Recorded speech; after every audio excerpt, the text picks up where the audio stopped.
खबर आपको दे राजनपुर से इंचार्ज नुमाइंदगान पंजाब हाफिज राय शाह अहमद नूरानी की रिपोर्ट के मुताबिक तहसील और ज़िला राजनपुर की रहायशी खातून हाइला ज़ौजा अजहर हुसैन कौम 37 सकना बस्ती हज़रत बाला ने इल्ज़ाम आयद किया 10 जुलाई 2026 को उनके कम उम्र बेटे असद उम्र तकरीबन 11 साल के साथ मुबैना तौर पर ज़्यादती की कोशिश की गई।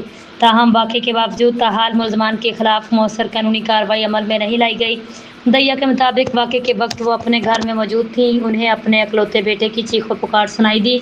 फौरी तौर पर घर से बाहर निकली तो आवाज़ घर के सामने वाक़े के पास के खेत से आ रही थी। उनके मुताबिक मौका पर पहुंचने पर उन्होंने देखा कि एक मुलज़म ने बच्चे को ज़मीन पर गिराया हुआ था, जबकि दूसरे मुलज़म ने इसका बाजू मरोड़ रखा था। खातून का इल्ज़ाम है मुलज़मान ने बच्चे के कपड़े उतार कर इसके साथ ज़्यादती की कोशिश की। मुदैया के मुताबिक इसी दौरान गुलाम नाजुक वल्द लुद्दे खान और नाजर हुसैन वल्द गुलाम नाजुक भी मौका पर पहुंच गए, जिस पर मुलज़मान मुबैना तौर पर मौका से फरार हो गए। खातून का कहना है कि मुलज़मान को रोकने और मज़ामत के दौरान उनके बेटे का बाजू भी टूट गया।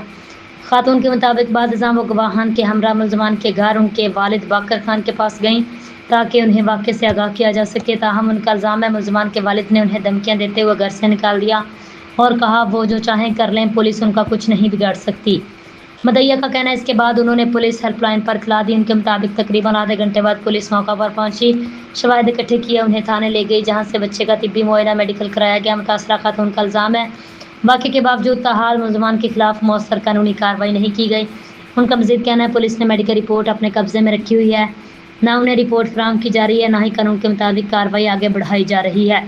मुतासरा खातून ने आला हुकाम कानून नाफिज करने वाले मुतल्लिका अदारों और हुकाम से मुतालबा किया वाक़े की शफाफ गैर जानिबतराना और फौरी तहकीकात कराई जाए, मुलज़मान को गिरफ्तार करके कानून के मुताबिक करारवा की सज़ा दिलवाई जाए। अगर किसी पुलिस एहलकार की जानिब से गफलत या जानिबदारी बरती गई हो तो इसके खिलाफ भी कानूनी कार्रवाई की जाए ताकि मुतासरा ख़ानदान को इंसाफ फराहम किया जाए।